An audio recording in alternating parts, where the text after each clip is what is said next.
So again, this is the beautiful team. If you didn't get to hear from them, they just presented during the last sessions. It's recorded. So you get to go and you get to listen to that recording. I hope everyone does. And you'll have access to all these slides, by the way. So I put a lot of information in this presentation, and I did that so that you could go back and reference and read whatever you want. I gave you some good research articles. I gave you some protocols. I gave you some things that you're going to want to be doing.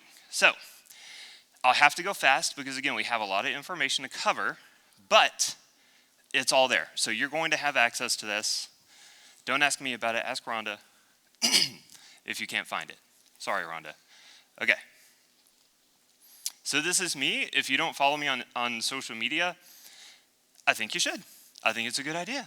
But what you get to see on Instagram is we get to post some really cool stories, some patient stories. These are people that have come in from all over the world, and you get to see like a window in to what we do, because we do some things that are very unorthodox. We do some things that are what I would say are innovative, they're cutting edge. It's on the leading edge of medicine and healthcare, right? And so it's hard to really sit up here and describe what we do. And so this is a really good platform for us to really just put these little clips, these little snippets of patient success stories, et cetera, right? Because I can tell you that I can help your child walk and talk and improve their function in various ways. But that doesn't really matter until it happens to your child. And so seeing these actual patient testimonies and stories, that's way more powerful than anything I could stand up here and tell you, right? So please check us out. More information on my personal brand website, so you can, again, go on there. We have several things going on. I do like to design and develop various things. We have some exciting things coming out about early to mid next year. And that's all I'm going to say right now, but it's going to be amazing. We're going to disrupt the industry in various regards. All right, so who is this information for? This information is for you. This information is for parents, caregivers, really anyone that wants to optimize their neurophysiology. Can you apply this to someone with brain injury? Absolutely. Can you apply this to someone with really any other type of condition? Absolutely, yes. I just want you to consult with your doctor before you do it. If we're your doctors, then fantastic. We're probably already implementing this stuff with you and have already discussed it with you, but please make sure you discuss this with your physician. There's my disclaimer. You'll read it whenever you have access to the notes. All right, so who has ever heard the term, if you can heal one cell, you can heal all cells? Anyone? Okay, so this was essentially coined by Dr. Jerry Tennant. It's a really cool principle. It's this concept that we're just a big bag of water, right? We're just a bunch of cells, and really if you go down even lower than that, we're just a bunch of molecules, right? We're just atoms, and then we're subatomic particles, et cetera, right? But if we can figure out, if we know how one cell can heal itself, we can apply that and extrapolate that to the entire body and to various systems, right? So that's the concept that we're going to be leveraging, okay? So let's close our eyes and let's go on a journey. So we are in a very arid, hot environment. It has not rained for several months, maybe even years. Things around us are starting to change. Things are starting to wither. The grass is receding. We are in drought conditions. Can you feel it? Can you see it? Okay, now let's have a little interaction here. What does this dry, arid climate need in order to become lush and beautiful like this? Yes, water, rain, nutrients. We need nutrients in the soil. We need proper soil. We don't need I won't go that way yet. We need water. We need rain. We need all these things, right? Now, let's apply this. Let's just think of a garden. If we're trying to grow something, and let's just say we're growing a tomato plant. And we notice that that tomato plant is not growing. It's like, oh man, it's not growing tall enough. It's not working. What are we going to start thinking through? Are we going to start thinking about what kind of drug can I give it? Are we going to start thinking about what kind of surgery it needs? No, we're going to start thinking about, is it getting adequate water? Is it getting adequate nutrients? Is there some type of parasitic thing eating it up? Like, what's going on, right? So if that's how we think about every other scenario, why are we not thinking about that for our own health or for our children's health? Okay, so these drought conditions, what they're going to do is they're going to bring about something called cellular senescence. So cellular senescence in your body is basically your cells going into that desert-like state. It's your cells going, I haven't received enough of something, or something is inadequate, something's gone awry. And so in order to stop this process, I'm going to go dormant. I'm going to essentially become a zombie cell, right? And again, the goal of that is to prevent the spread of whatever this is going on, and also to create more efficiency within the system. But essentially, your cells become dormant. Again, this is that desert-like state, right? So, and also this is called aging, right? So this is what most people call aging. But what I'm going to argue is that cellular senescence can actually be applied in injury, right? We can apply this in brain injury. We can apply this in neuroautoimmunity. We can apply this in all these different things. It's basically, when you look at what's going on, an acceleration of cellular aging. We get this cellular senescent phenomenon that starts to occur. It's amazing. It's really cool. And now, if we understand cellular senescence, and we understand the epigenetics of cellular senescence, and we understand environmental stimuli that can alter cellular senescence, we can essentially turn these cells back on, and we can start to reverse this drought condition. Pretty cool, right? So like I said, it's like a retirement phase for your cells. I'm going to argue that it's not a permanent state. In fact, I'll stand on my head and tell you it's not a permanent state. We talked about zombie cells. Fantastic. Let's move on.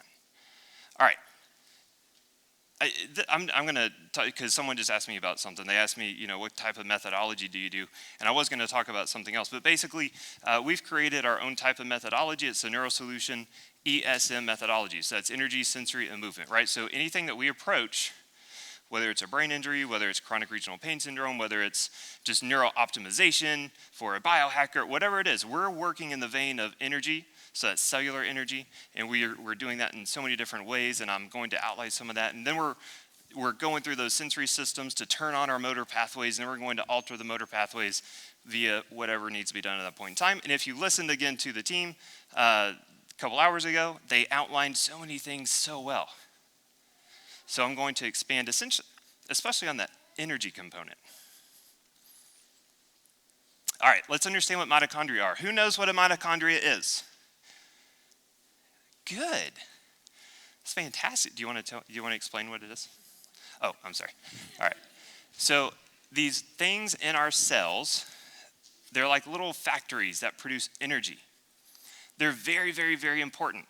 In fact, when there's a mitochondrial disease, we see people do not fully grow and develop. We see them have really bad neurophysiological symptoms. Things just go awry because this is our power source. If we don't have our power source, everything starts to dysfunction. Okay? And what's really interesting is that these essentially were created basically long, long time ago. We had prokaryotes and eukaryotes that basically came together. And this is essentially a bacteria that became part of our own cell. So we have this old ancestral bacterial DNA that is within us, that is so vital to our function, that if it's altered by even just a little bit, we start to get symptoms. How cool is that? And then also, maybe we should think about the implications when we start to use unnecessary antibiotics. Because again, the mitochondria, this is so vital. We have to understand that this came from bacteria. So there can be mitochondrial dysfunction from unnecessary antibiotic use. Again, if you have to use it, that's fine. It can save lives. But we need to start thinking about things differently. I'm going to talk a little bit about methylene blue at the end of this presentation. I started feeling kind of crummy yesterday, energy tanked, wasn't feeling great. I started taking my methylene blue, perked me up. This morning I took another round, and now I'm feeling fantastic. Right? And we'll talk about why. All right, so I want you to have a good visual of what the electron transport chain is and what it does, because this is going to be vital for so many things that we're going to get to, okay? So we're just going to watch a little bit, and David's going to help me out on this. So David, let's go ahead and start it. That's a commercial. From technological lead.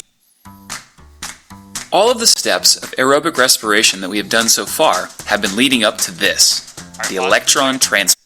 Okay, so let's first just kind of go through what ATP molecules for every dose that entered respiration. These vast majority of... Okay, so we have different complexes within the electron transport chain. Again, this is in the mitochondria.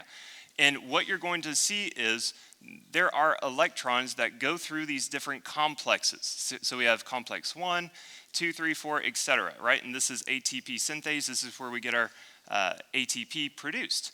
And ATP is like the gas of your cell. It's like your fuel, okay? Now, in FYI, we can influence complex 4 and 1 extremely heavily with laser and light therapy with proper wavelengths of light, okay? We'll get to that. But what I want you to see is how electrons and protons, specifically hydrogen, flow through this chain to produce something here and here. All right, David, hit it. Our ATP is made here. All right, that was, the electron transport chain is actually a series of proteins and other molecules. So, that's all right, David. You did a fantastic job. So what I'll do is I'll explain. So in order to get here, what was required was we had to have electrons flow through, right? We had to have electrons flow through. And what that does is that creates an electrochemical gradient that then drives protons, hydrogens, also through these complexes. Now, at complex 4, something very magical happens. We produce water. I know it doesn't sound very exciting, but this is actually extremely exciting because this is not just water, this is exclusion zone water. All right, I can tell you're still not very excited about this, but let me tell you something about exclusion zone water. Now, I was listening to Dr. Harch, and he was doing a phenomenal job talking about things that happen to the brain. You can see it on MRI, and he talked about how the cells swell. Now, we have some really intelligent things going on inside of us, things that cannot really be explained, possibly by some quantum theories perhaps, but anyway, we won't go down that route. But this exclusion zone water is charged. It has a positive charge and a negative charge.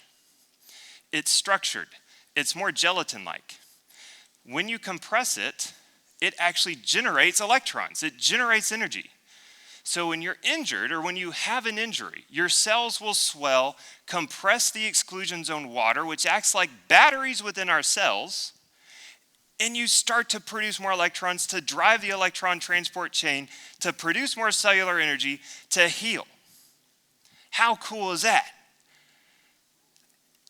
Okay, thank you.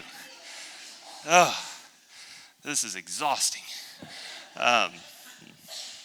So we have to get that easy water or exclusion zone water, and then what happens is these protons, aka hydrogens, they flood through the ATP synthase here, which is the smallest rotary mechanical pump in the body, and it drives the production of ATP, and we get our cellular energy, unless we don't.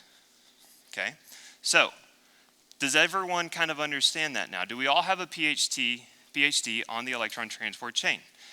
Awesome, fantastic. Rhonda will give you your certificates. Just kidding. David, let's go ahead and go to the next slide, please. Rhonda's going to kill me. There you go. All right, so this is just a fancier picture, and like I said, some of these complexes are really affected by photons with specific wavelengths of light. Again, we're going to get to that. Now we need to talk about deuterium. Deuterium, I'm not going to say it's all bad because there are some things that are somewhat good about deuterium, but what I will tell you is we do not want this thing in our electron transport chain. Here's why. It's a fatty. Seriously, it's kind of fat. What it is, it's twice the size of protium. All right, so this is that hydrogen atom right here. All right, we have one proton, we have no neutron, we have one electron. This thing just flies right through that ATP synthase. Cool, yeah? Because then we get our ATP. Now, if this fatty tries to fly through there, it gets stuck. This guy doesn't work.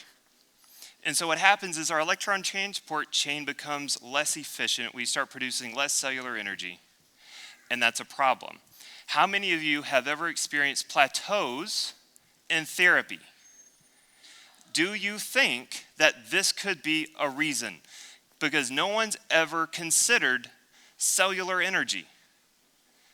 I can promise you that if you've never done anything about this, you're leaving something on the table. Your cells are screaming, I need more. I have too much deuterium. Get this fatty out of here. And I'm going to tell you how to kick his fat butt out. And by the way, this is tritium. This thing's radioactive. If you come in contact with that, you're done. So, just so you know, I'm not making this stuff up. This is a study. Again, I put this stuff in there for you so you can go through and reference. Anyway, here's a good conclusion. Deuterionation as exemplified by ATP synthase and the electron transport chain may interfere with the conformations and functions of many macromolecules and contribute to some pathologies like heavy water toxicity and aging. And again, they call it heavy water because it's twice the size. So it's heavy water, right? Cool. It can contribute to chronic illness. Again, I'm putting this in there for you to read. Even being connected to things like cancer, right? Now, there's so many different ways that we can take this conversation. I was talking with my business coach. His name's Jay Abraham. He's a pretty cool guy. He's older. He's getting close to 80. And I was telling him about my conversation with Dave Asprey. Is anyone familiar with Dave Asprey? Fantastic. All right. So those are the biohackers. So the same 10 people just raised their hand. Fantastic. So Dave Asprey is the father of biohacking. He's done phenomenal work. I'm very appreciative of the movement that he's generated. But he has this goal. He wants to live to be 180 years old. All right. And so again, I'm talking to Jay Abraham, and Jay's close to 80, and I'm like, Jay. And by the way, they're connected. Anyway, I won't tell you how they're connected, but that's how it came up. And so I said, Jay, Dave says he wants to live to be 180 years old. And he goes, that sounds terrible. He said, let's wait until he's my age and see what he thinks. But the idea here is that I can actually show you at the end of this presentation how we can actually legitimately expand and extend our life expectancy. Actually, some really simple strategies. It's amazing, and there's studies on it. So, it's not necessarily about the quantity, though. It's about the quality of that life, and that's what all this preceding information is going to go over, is how to have a better quality life. All right, so how can we deplete deuterium? Okay, we can drink something called deuterium-depleted water. It's expensive, all right? So sorry, this is not a free one. I will tell you some free ways. But there's a few brands out there. There's some on Amazon. I meant to put a link in there, but I got a wild hair, and I was like, this is ridiculous. For a case of this stuff, it's like $250.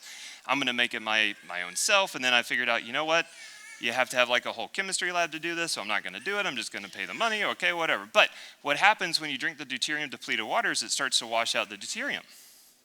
And you start to free up that electron transport chain to do what it's supposed to do.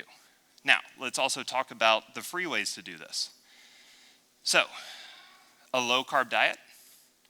Actually, when you consume high-quality fats like ghee and coconut oil, ghee was actually the thing that Dr. Gerald Pollack tested and proved to be the most effective.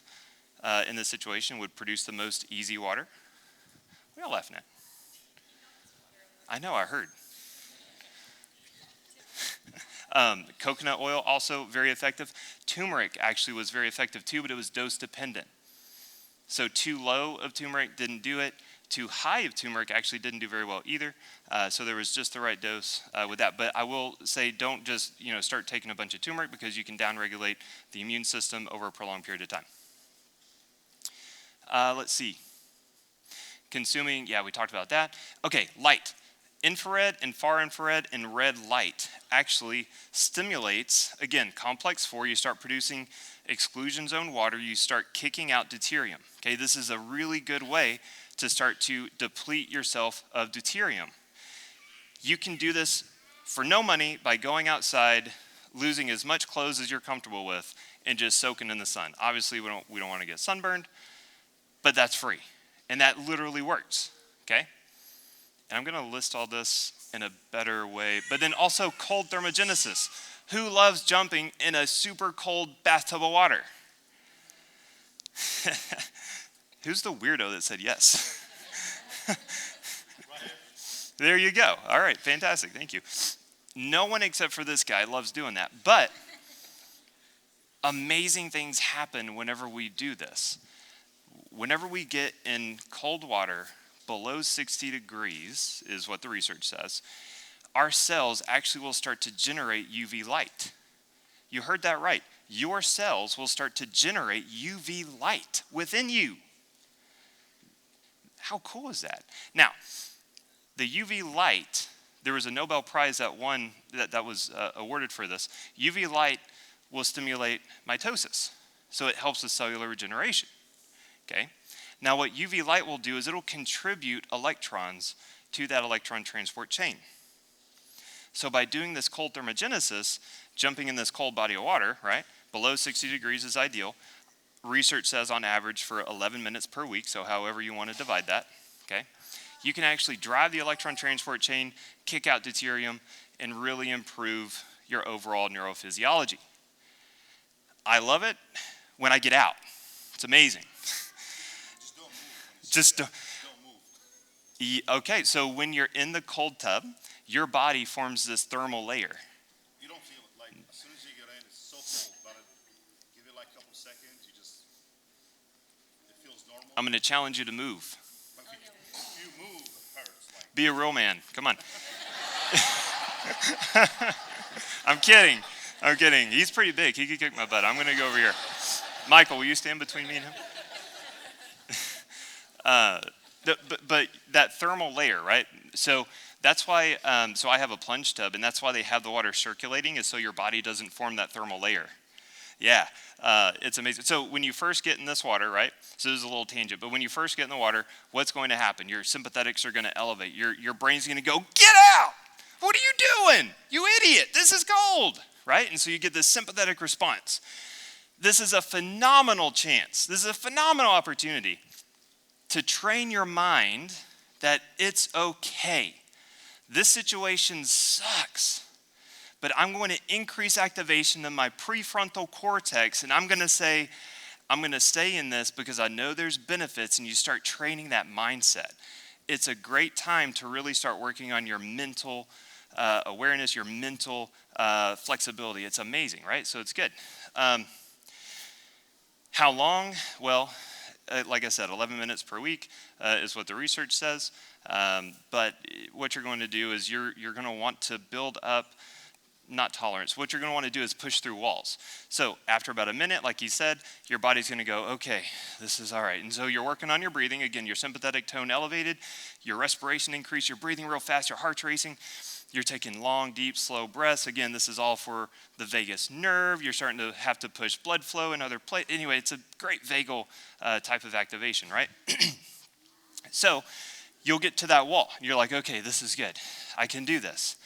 And then what happens is your brain starts to go, wait a minute, I'm still in here. I'm going to freak out again, and you hit another wall. So ideally, if you can push through 2 to 3 walls, that's really, really good for you, okay? Now, after you do this, like I said, it's highly vagal. You get a lot of vagal tone out of this. After this, your dopamine levels can increase by up to 250%. That's amazing. Like seriously, dopamine is all, okay, so man, I'm going on tangents, I'm sorry. So basically, let's think about some neurochemistry here. We have norepinephrine, we have dopamine, and we have acetylcholine, okay? Now, think of an arrow, but instead of fletchings at the back, think of a propeller. That propeller is your norepinephrine. It's going to push you in the direction you're trying to go. Your dopamine is the body of the arrow, okay? Your acetylcholine is your focus. It's your laser focus, right? Now, what good is your acetylcholine if you don't have the body of the arrow, if you don't have that drive, that stability? What good is your dopamine if you don't have the norepinephrine, right? Now, if you just have this chronic stress response to the norepinephrine, when you get norepi built up in your synapse, your body it stops. It says, I'm done. It's too much. But in order for you to keep going, your dopamine comes in and will keep you going, right? So dopamine's very important. It's actually more connected to the journey. It's more connected to the drive, the motivation, where you're trying to go, less connected to the event that you're trying to achieve. So anyway, you get this 250% bump in dopamine. It's amazing. I didn't plan to talk about any of that, so I'm sorry. All right, so here's your first round of neurohacks, all right? So, consume deuterium-depleted water, high-quality fats like ghee and coconut oil. We talked about turmeric. Reduce consumption of processed carbs and edible, non-food-like substances. Y'all catch that? Okay. Consider intermittent fasting routines. We can go in various tangents here. There's various lengths of time that have been studied for intermittent fasting. Ultimately, you have to kind of explore this for yourself, right? What you want to do is leverage your sleep cycle. You want to leverage the fast that you've developed through your sleep. Prolong that first meal of the day. That's a really good way to start with the intermittent fasting techniques. What you don't want to do is eat right before you go to bed. I do that sometimes. I'm not perfect, sorry, but that's ideal, right? You want to stop eating about 2 hours before you go to bed, okay? We talked about cold thermogenesis, and then we have this strong consideration of proper light exposure. We're going to dig in more to this, but we have red, infrared, far infrared. We talked about how it increases exclusion zone water. And like I said, we're going to talk more about that. We're going to talk about the use of Irlen lens and blue light blocking eyewear, which is vital, not just for your retina, but for your brain. Okay? And again, I'm going to scare the crap out of you about blue light. It's going to be fun. And just to show you that we do this is my family, and we're at 38 degrees. Yeah. What's the coldest you've done? So, fill up the tub with cold water and then get to the freezer, get a pack of ice. You don't do the temperature? No, I just freeze it with ice, like lots of ice. Do you think it's less than 38? I don't know. You're supposed to, come on. Okay. Because if you check, I'm not going in, I just... It's all good. Well, let me tell you, this is freaking cold. It's not fun. But I've got my kids doing it as well. So typically I get asked like, hey, can I do this with my child that's had a brain injury? All right. So here's the thing. If we shock a system with this cold water, extremely cold water, there are some complications that we need to be aware of, right? We can go into like a cardiac shock type of situation, like that can occur, so we need to be very careful. How we're going to start in this population is we have certain receptors on the bottom of our feet, the palm of our hand, and the upper half of our face. So we can start by just putting feet and hands in some really cold water. We can start with putting ice packs on the face, and we can monitor heart rate, we can monitor oxygen saturation, etc., right? I will tell you that we've had autistic kiddos do this, and we've had really cool outcomes, okay? What happened is, I didn't know how this was gonna go, right? I was like, you wanna put your autistic kid in a tub full of cold water? And the mom was like, are you stupid? And so, anyway, we talked about, some things that could transpire, some positive things, and they did it. And the interesting thing was, so many of them, they get in, and they're standing in this water, and they're like, and they just sit in it. And they stay, and they're like, this is amazing. And so now, obviously not every single one of them is like that, but I will tell you, this can also help to get heavy metals out of the body. And we'll talk about that more in a little bit, but basically I did have a patient out of Australia where they've been through, I can't even tell you how many doctors, they've been through chelation, they've been through all types of detoxes, and their heavy metals are still off the charts. And so I went, okay, that makes sense to me, because you have all this deuterium, you have all these other things going on, and we started doing these strategies, drinking deuterium-depleted water, doing cold plunges, proper light exposure, all these things. And look, they're sitting there going, we've been all over the world. We've done the drugs, we've done the detoxes, we've done the things, and you're telling me to get in the bathtub full of ice water. Anyway, guess what? The metals start to come out. How cool is that? It's amazing, right? So we can see some really profound effects whenever we start to just leverage these normal neurophysiological events that are supposed to occur. It's amazing. All right. I love this quote. It's by Dr. Jack Kruse. He is a neurosurgeon. He's quite the guy. In the right light, at the right time, everything becomes extraordinary in cells. That's a pretty profound statement, okay? Because it's the right light at the right time, and you'll understand why. Okay, so now we get to talk about circadian biology. Who's heard about the circadian rhythm or the circadian clock, right? Okay, now this is so important, okay? So important. It is not just about sleep. Your circadian biology is about this 24-hour cycle that is coordinating and conducting just about every neurochemical hormone and everything in your body. And if it's altered, not only will you have altered sleep, you can see increases in pain, you can see increases in depression, you can see increases in altered cognition, you can see all types of things. You can even see a downregulation of mesenchymal stem cells. Stem cells, right? So your circadian biology touches so many different things. You see an increase in fibrosis. So we can alter this. We can have an impact on this. So again, like I said, circadian clock genes, they drive things like cellular repair, sleep, locomotor activity, how you move, body temp, hormone levels, blood pressure, cognition. We could go on. I mentioned most of these things. I am going to point out this thing right here, obesity and diabetes. We're going to talk about some specific research on that. Immune disorders, psychiatric disorders, cancer, premature aging, all these things. Now again, this applies to you as parents and caregivers. This applies to your child. This applies to anyone with any type of condition or whatever, because we want to optimize neurophysiological health. That is the goal. So this can be applied to anything, anyone that is breathing, okay?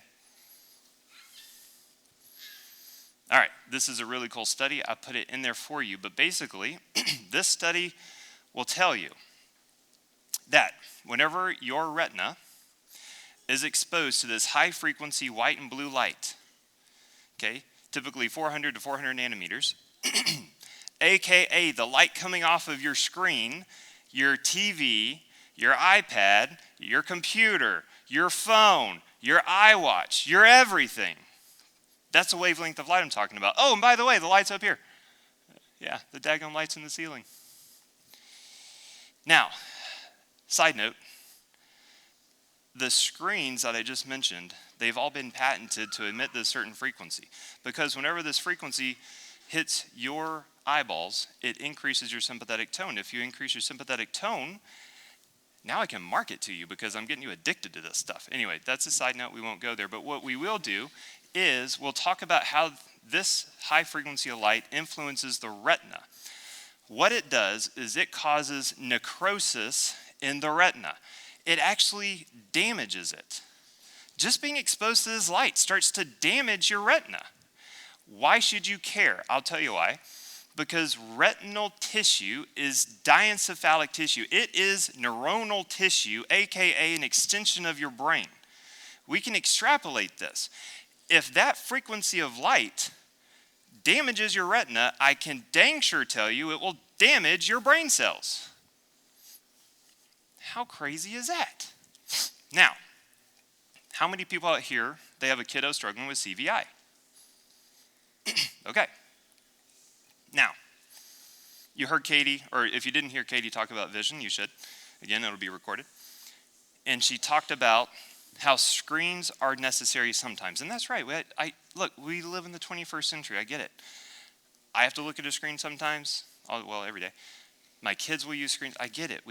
It's part of life. Okay. But if your child is suffering with CVI, and we have this objective data that says when we get too much of this type of light, it's damaging our retina, we need to pay attention to this. So we need to filter the blue light. Ideally, we need to get in Erlen lenses because the Erlen lenses are going to alter the stress response in the brain while blocking out the blue light. So we get like a nice combination effect. But if we're not doing the Erlen lens, we at least need to block the blue light. Okay? Does that make sense? Okay. And again, there's information from that study. You can go back and read it. Information on Erlen lens. Has everyone heard of Erlen? It's really cool.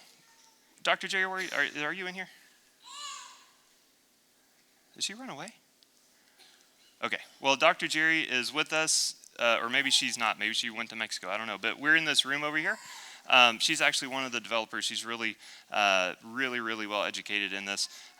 Katie's also an Erlen screener in our office. But it's amazing. Whenever you get fitted for an Erlen lens, you actually are able to alter the frequency of light coming into your brain. It downregulates your stress response. You get improvements in so many different things. It's really cool. We're doing a study right now in our office with Cornell University about how you can alter brain waves by just changing the light frequency coming into your eyes. Okay, here's diabetes and obesity. All right, so we have this white LED fluorescent light that influences these receptors, melanopus, whatever. Those receptors in the retina. My mouth is dry. I'm not pronouncing things right. That then alters your circadian rhythm, especially if you have this exposure to the high frequency blue and white light at night before bed. This is very disruptive. You should have a little bit in the morning as the sun's coming up, FYI. So it's not like you should never, ever get this light. Okay, you should have it initially. It should increase the norepi, the dopamine, et cetera, and they should kind of wake you up and get things going. But at night, when the sun goes down, no more. Okay?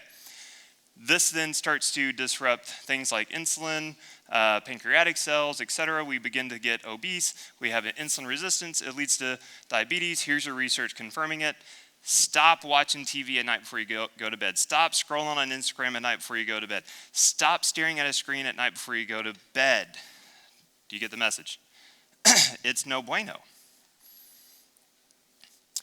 This is, again, another quote from Jack Kruse. This tells you that light inputs control gene expression in mammals, and it is not the other way around. Altering your genome will not improve your illness or disease if the light and dark environment is not repaired first. Another hefty statement. And this is going into the discussion about how yes, we need adequate exposure to light or proper light, but we also need to pay attention to the timing of that light. And so basically, what we want to do is we want to harness that natural progression of the sun through the day. We want to be outside as the sun's coming up. We want that exposure to that low angle light. Again, that is setting the stage. That is starting to trigger certain genes. That is starting to trigger certain neurochemistry in our brain to actually set the stage for nighttime, for going to sleep. It starts in the morning. So we want to be outside as the sun's coming up, preferably be moving, running, walking, doing something like that. Then we want to be outside again midday. And by the way, no sunglasses, morning, night, okay, morning, evening, no sunglasses. We want that light coming in, okay? We're not staring at the sun. That's not what I'm telling you to do, okay? Midday, I want you outside. Again, lose as many clothes as you're comfortable doing. I want you to get that exposure to the far infrared, that warm light that's penetrating down deep into your core. We're kicking out deuterium. We're developing a nice tan. I'll tell you why that's important, okay? And then at night, as the sun's going down, I want you outside as well. Again, no sunglasses at this point in time. I have an outdoor shower for this purpose. I can be outside, taking a shower, sun's going down. It's amazing. All right, melanin can make for great batteries. How cool is that? So, melanin is what turns your skin dark, right? So, I have a condition, it's called being a white boy. And if I am not in the sun, I am just that. I am extremely pale and pasty. And I lived like that for so many years, and it was agonizing, I'll tell you that much. That was a joke. But basically, whenever you start to increase the amount of melanin in your skin, this literally starts to act like a battery for your cells. And so what happens is, this process right here, melanin starts to act like a semiconductor. So we have water, and this is comparable to photosynthesis in plants. This water is broken down into hydrogen, oxygen, and electrons. What did I tell you we needed for the electron transport chain? Hydrogen and electrons. Do you think oxygen is important? Did anyone listen to Dr. Harch? Yes, it's important. Okay, so melanin drives this whole electron transport chain. Amazing, right? So we want to have this nice healthy tan. That goes for you, that goes for your kids, it goes for everyone, okay? There's our beautiful electron transport chain again. All right, second round of neurohacks. Be outside, preferably moving, while the sun's coming up. Do not wear sunglasses. Spend time outside midday while the sun is at its peak. Again, we're just trying to get outside long enough to kind of get our skin a nice pink hue, okay? I don't want you to burn. You can build up that tolerance, okay? We're trying to develop a tan. That's the melanin we just talked about. We're going to be outside while the sun is setting. Do not wear sunglasses. We're going to reduce and eliminate screen time once the sun is down. We're going to wear Erlen and or blue blocking glasses when using the screen. I want you to download the Light Meter app. I'll show you what it is. And when the sun is down, I want you to keep your light intensity below 30 lux. Here's the Light Meter app. So you can download this on your phone, on your iPad, or whatever that you're not supposed to look at. And when the sun is down, you can measure the light intensity in your house. So light intensity is measured in lux. And there's research that says if we can keep this light intensity below 30, it's not going to have near the effect on our circadian biology. Almost none, all right? So very important. So we have dimmers in our house, right? Pretty much every room has dimmers. We're turning it down. I'm measuring the light. My wife is telling me I'm stupid, but it's okay. Okay, now we get to talk about peptides. Has anyone heard of peptides? Nice, that's amazing. Okay, I like that. I like peptides. I've been fortunate enough, I've been going through some peptide courses to gain certification and learn all about this stuff. It's really amazing to know and disheartening to know that something as safe and effective as peptides have been on the market for a long time for various things, and most people don't know about them. So there's some nuances and there's some things that we need to consider. But let's first talk about what they are. So they're chains of amino acids. They are biochemical signaling molecules. Your body produces them naturally, unless they don't. Your microbiome produces peptides, unless it doesn't, right? And what these peptides will do is they will go up and they will talk to different cells, and they will attach to receptor sites, and they are very specific in what they tell that cell to do. And that's the amazing thing about peptides, is that we can very specifically alter certain biological pathways depending on what we want to do, and we're not going to have this widespread, side effects and all these things, right? It's amazing. Now, those crazy Russians did some really cool work back in the days of the Cold War. So back then, the Russians were going, we need to figure out how to protect ourselves from nuclear fallout. We need to figure out how to increase our neurophysiological optimization. We need to figure out how to make our army stronger, faster, smarter, all these things. And they started to figure it out. And they started to figure out what was going on with peptides and with peptide bioregulators. Has anyone heard of peptide bioregulators? Yeah, exactly. And that's sad because peptide bioregulators actually are outlawed in the US, but they're even safer than peptides. And they're all oral. You don't even have to poke yourself with these. It's crazy. And they're cheaper, which is probably why they're outlawed. Because they don't hurt people and they don't cost a lot of money, right? Sounds like a reason. Anyway, that's kind of the history of where peptides have come from. The first peptide that was ever discovered was insulin, right? So that is a peptide, okay? All right, so what are peptides? Well, they modulate appropriate inflammatory responses.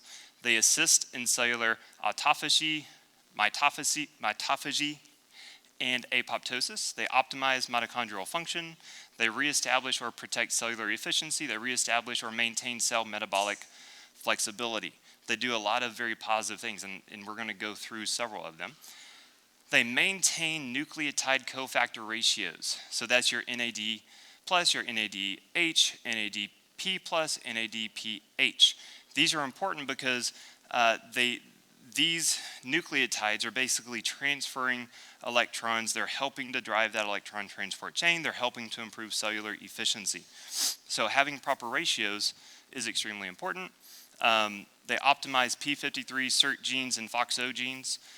They monitor and influence timing of cellular senescence, so you can wake cells up with this.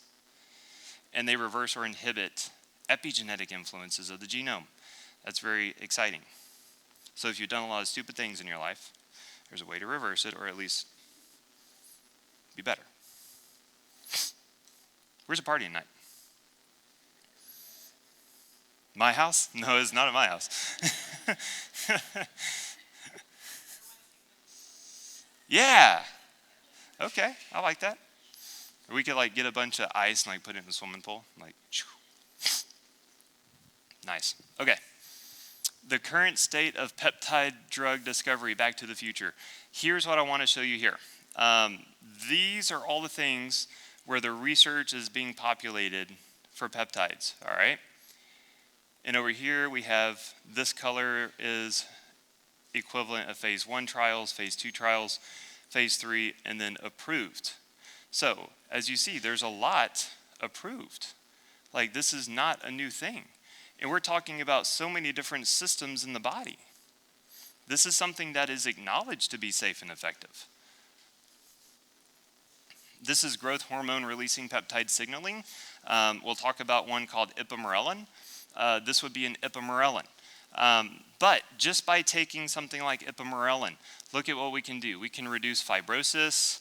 We can help with anabolism. We can increase muscle tone. We can help with vasculature. We can improve cell survival.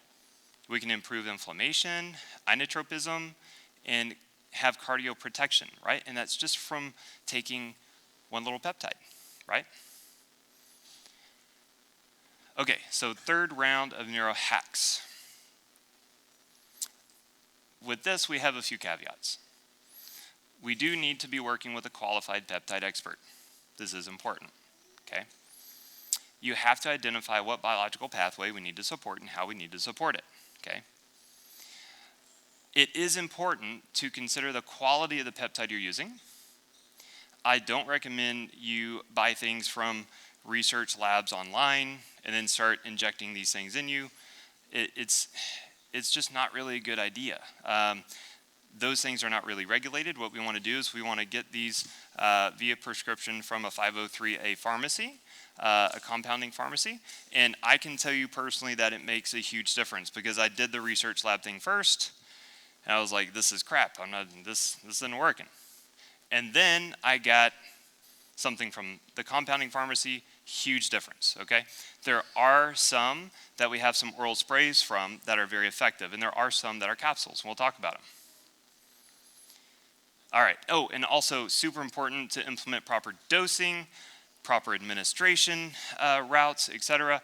Those are all very, very important. And what we want to do is we want to initiate a peptide, We want to have a break from it, typically after about 3 months or so. We typically will go on to a different peptide for maybe a month, maybe longer, and then we'll come back to it or a different one. So there's this whole rotation of peptide use, again, depending on the strategy at hand. All right, so some of my favorite ones here. So we have BPC 157, that stands for Body Protection Compound 157. This is very, very, very important for everyone in this room to understand. This helps with regeneration of neurological tissue.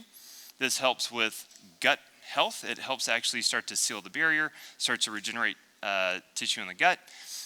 It does help with peripheral tissue too. So like an injury in the knee or whatever, like BPC can help with that. But basically it's very, very safe, very, very effective, very well tolerated. One of the doctors that I learned from said this stuff should be in the drinking water. Okay, so very effective. Typically we'll rotate it 5 days on, 2 days off. We'll do it for 3 months, then we'll take a month off, and then we'll pick it back up, okay? Now, what we want to couple that with is TB4. That stands for thymosin beta 4. TB4 and BPC go very, very well together. TB4 also helps with regeneration, cellular integrity, inflammation, immune modulation, all those things, very similar to BPC. Interesting fact about TB4, very highly concentrated in our platelets. It's also ubiquitously found in our cells, so it's very widespread in our body, but it's very, very concentrated in platelets. And that's why things like PRP, platelet-rich plasma, can be very effective because it has a high amount of TB4 in it. Pretty cool, right? All right, and then we get into KPV. KPV is a great immune modulator. We'll use this for neuroautoimmunity. Yeah, it's very exciting, I know. I'm sorry. So KPV helps balance the immune system. Again, it helps with neuroautoimmunity. We've seen really good results whenever someone has, something like PANS, PANDAS, this kind of thing. KPV can be very effective. Again, I want you working with someone that knows what we're doing on this. Those top 3 can be oral. So there's oral sprays for those top 3. We can help you out with acquiring those and et cetera. Like if you need help, just reach out. But BPC is also in capsule form. And if we're trying to really influence a gut, we might use a capsule. If we're trying to influence more systemic, we'll use the oral spray, et cetera. So those top 3 can be oral spray. BPC can also be capsule. Next is a combo. So you get your CJC and you get your ipamorelin. Now, what the growth hormone releasing hormone does, which is your CJC and your tesamorelin, and your growth hormone releasing peptide do are 2 different things. So your GHRHs basically increases growth hormone production. And then your GHRPs will help with the utilization of that growth hormone.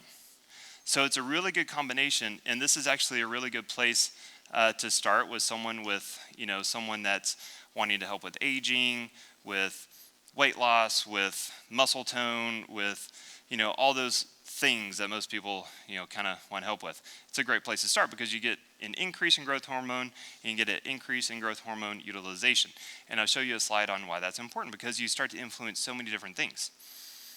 Tesamorelin, I'm on that one, I love it. Again, it's increasing growth hormone. This next one, DSIP, that's deep sleep inducing peptide, okay? And it does just what it sounds like. It will help to induce a deep sleep. Now this is used in this way. If someone has altered circadian biology, like we talked about earlier, and they're not able to really go to sleep at night or stay asleep, this is a peptide that can help with that population. Now before everyone runs out and starts to get this and use it for their kids, again, we have to have proper oversight. We want to utilize it properly, have the right administration routes. This is one that needs to be injected as well, as is CJC tesamorelin as well, okay? So DSIP needs to be injected. It can help with so many different things. It even has been proven to increase testosterone in people by a little bit, not by much, but it does help with a lot of different things. MOT-SC is an amazing peptide because it helps with the mitochondria. Remember the mitochondria? Fantastic. We all have the PhD in the electron transport chain. MOT-C starts to help with insulin resistance within the muscles. So it can help with mitochondrial dysfunction, mitochondrial disease. I do have a patient that has a very, very severe genetic condition that affects his mitochondria. And whenever he started to take MOT-SC, his function changed for the better. And then he actually started to do it before doing the laser activated PRP, and we saw a better outcome for him. Okay, again, I'm not applying this to everyone, but it did really help with this child. Thymosin alpha-1 is an amazing peptide for the immune system. This was a big craze during COVID, but it does help with so many different things in the immune world. Epitalin is the one that I'm going to show you can extend your life. I'll show you the study on it. Gonadorelin and kisspeptin, what that does is that helps signal to the gonads, right, from the brain to the gonads, so testicles and ovaries, to produce better hormones at the right time, etc., right? So those two are very, very effective, very good. Gonadorelin can be a nasal spray. And then we have our melanotan 1 and 2 and our PT141. So melanotan 1 and 2, it actually helps with melanocytes, so it actually helps to stimulate the melanin. This is cool because you can actually be doing these injections, right? I put in my arm. That's not my arm. It's in the right there. Anyway, you can do this, and actually, it can actually increase your tan. It'll make your skin more tan. It increases your level of consciousness, is what it says, which is interesting. So it helps you think better, helps your mind process better. What's it doing? Well, we said melanin acts like a semiconductor, right? So again, we're just improving cellular efficiency. Now, what they noticed was these people started having an increase in libido. And of course, that's, everyone's like, this is amazing. But then they started getting really tan. And they're like, you look like Donald Trump. And you have this really high libido. What's going on? And so they extracted PT141 from the melanotan. And that one is really just specifically for the libido. So that's the part of the peptide that helps with libido. So, interesting stuff, right? No? Okay. All right, so our GHRPs, again, they are antidepressive. They help minimize anxiety. They protect against stress. Potentially, they are neurologically protective. They antagonize somatostatin, stimulate the release of growth hormone, increase growth hormone release, etc. Okay?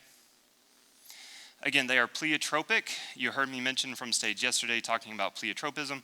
This means they modulate. And here's a cool picture where I wanted to point out how growth hormone signaling is not just about growth, right? It actually influences your mesenchymal stem cell proliferation. There are sites on the cells actually for this growth hormone, and whenever it's released properly in the proper cyclic type of phases that it's supposed to be released in, we get these pulses of stem cell production that can then go through and start to heal your brain, your body, your organs, whatever's supposed to happen, right? But again, if we're not producing proper growth hormone, if we're not getting adequate sleep, if we're staring at screens, if we're doing all these things, then we're not producing our stem cells, and we're not regenerating, and we're aging, and we're dying too young. All right, am I depressing you yet? Okay, here's that study. This is really cool, okay? This one, I really had to look into this. I was like, they're full of crap. No way. All right, so we're looking at thymolin and this is epitalin, okay? And we're looking at mortality rates. So here's our age range for all of these groups, right? So 70 to 87, 66 to 93, 67 to 91, 67 to 94, 72 to 91, okay? Now, here is our mortality rate. This is a study performed over 2 years, all right? The control group had an 81% mortality rate. So within 2 years, the group that didn't get anything, 81% of them died, all right? And then they gave them thymolin, which is another peptide, right? Really helps with the thymus gland and the immune system, okay? This group, 41.7% died. That's super cool. And then we have this group with the epitalin, 45.8%, and then we combined them, thymolin with the epitalin, 33%. So we went from 81.8, 82%, down to 33% over 2 years. That's amazing. And then they extrapolated this over 6 years and saw the mortality rate, if we continued these peptides, went down to 20%. That is cool. But the cool thing is that these people had a good quality of life. Okay, so they're not just like dragging around going, what are you doing? I don't want to be here anymore. They're actually vibrant. They have life. They're out doing things. They're living life, right? And that's what really matters, right? So they improve their neurophysiology, they improve their cellular health, and their mortality dropped significantly. All right, I actually added this slide in this morning because I was chugging the methylene blue yesterday and this morning, and I thought, well, shoot, I'm sitting here neurohacking myself, and I'm not going to tell these people about it. So I added this slide. So who's heard of methylene blue? Man, the same 10 people, okay. So methylene blue is that stuff that you can clean your fish tank with. Seriously. It's a really cool substance. It is very safe, very effective. But look, it's been shown to improve cognitive function. It's been shown to be an antioxidant. It's been shown to be antimicrobial. It'll help with bacteria, it'll help with viruses, it'll help with fungus, it'll help with mold, it'll help with parasites. Essentially, what is it doing? It's increasing the ability of your red blood cells to carry and deliver oxygen to the tissues. So it's quite significant. In fact, this is something that if you have a carbon monoxide exposure, you will be administered methylene blue, or typically will, in the hospital to knock off the carbon monoxide and reattach oxygen to your red blood cells. So it's used medically, it's very well tolerated, we just have to dose it properly. By the way, you will pee blue. And I'm not talking like a little bit, I'm talking like bright fluorescent blue. It's actually pretty cool. This is the product that I like to use. You can get it online, CompassLaboratory.com. I'm an adult, I weigh about 195 pounds. For just like, hey, I need to wake my brain up, I want to function better, I do about 12 drops. Okay, and I do it in water. I'm not dropping it right on my tongue, otherwise I look like I made out with a Smurf. So you want to dilute it in water. It's actually, by the way, very good for dental health. Okay, it'll actually help whiten the teeth as well. But it's very good at, when you do it, you swish it around your mouth. It's very good for dental health. For kids, we'll start with like 1 drop, maybe 2 drops. We can titrate that up. There are contraindications. I'm going to list them for you. Again, this is something that we want to be working with a physician on, right? Of course, if there's something going on with your kiddo, we want a doctor to have oversight on that. But again, very well tolerated, amazing product. Here's a research study I threw in there for you guys to look at. Here's your contraindications. People that have developed hypersensitivity reactions to methylene blue, severe renal insufficiency, and contraindicated in G6PD deficient patients. It can cause severe hemolysis, and also in patients with Heinz body anemia. Okay, so those are your contraindications. I put the adverse effects in there for your review and just to have knowledge about what could potentially happen if you're taking this, okay? Again, it tends to be a very safe, very well tolerated substance, okay? All right. Are you still awake? Yeah? Did I scare you? Good. Did you have some fun? Fantastic. I tell some terrible jokes. That's okay. All right, so what is the ultimate goal? I will talk about neuroplasticity until I'm not breathing anymore, all right? I don't care if I have a patient that has the most severe whatever condition in front of me versus someone that is just trying to optimize their health. It is still a story about neuroplasticity. Do you understand that? Neuroplasticity can be negative or positive. So just like if someone had a stroke or they had a brain injury or whatever, and you get this contraction in the muscles, right? These muscles are now feeding into the brain, developing negative neuroplasticity. Well, if you're waking up every morning, okay, and this is for the person trying to optimize health, and you're going, hitting the alarm, another day, okay, hate my boss, hate my life, hate my spouse, this is terrible, all right? You're developing negative neuroplasticity. Your thought patterns develop negative neuroplasticity or positive neuroplasticity. Do you understand that? There are studies that show if you are grateful, if you wake up and you say, I am thankful for the day, I am thankful that I was able to wake up today. I may have pain in my body, I may have whatever going on in my life, but I am thankful for this. I still have breath in my lungs, therefore there is still something that I need to accomplish on this planet. Your brain will produce different neurotransmitters if you do that. And if you do that consistently, your brain will start to do that easier and easier and easier. Does that make sense? And if you do the opposite, then your brain starts doing that easier and easier and easier. It's still a story about neuroplasticity, no matter what. Life is just neuroplasticity. We can apply this to cell biology. We can apply this to cellular senescence. We can apply this in so many different ways. It's all neuroplasticity. So, what do we need for that? Frequency, intensity, duration. I think the team did a fantastic job going over that. Again, if you haven't seen it, go watch it, okay? There's some cool pictures. And then I'm not going to go into this much because I'm just about at time. But another neuro hack that is amazing is, yes, we're doing this for brain injury, right? So we have this procedure called the laser-activated PRP in the office where, and this is in combination with the amazing Dr. Madera. She's a neurosurgeon. She's our medical director. And what we've done, or what's been done is whenever you actually get someone's PRP, platelet-rich plasma, like I said, there's growth factors, there's peptides in there, but there's also these types of stem cells called human very small embryonic-like stem cells.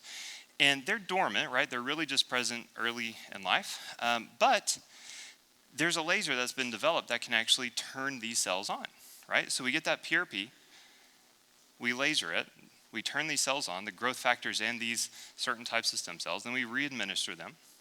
And then we use that same laser to direct those cells where we want them to go. Because when we use that laser on someone, it alters surface receptor proteins, and that causes like a sticky spot to be there. And so as these cells are going through, they get stuck in the tissue that we want them to be in. So it's very specific and targeted. It's cutting edge, it's innovative, it's amazing, right? So, but that's being done both for neuro-optimization and also for conditions like brain injury, etc., right? I've actually done the procedure twice. It's amazing, so I threw that in there. And again, I just gave you more information to read. You'll have these notes. There's research. And there you go. So I hope you had fun. I hope I scared you a little bit, but then I hope I gave you some really good practical applications about how to improve your neurophysiology, but also your child's neurophysiology. If you have any questions, again, we're going to be in the room down here. There's emails. If you have any questions, you can reach out. Thank you, and I hope you continue to enjoy the day.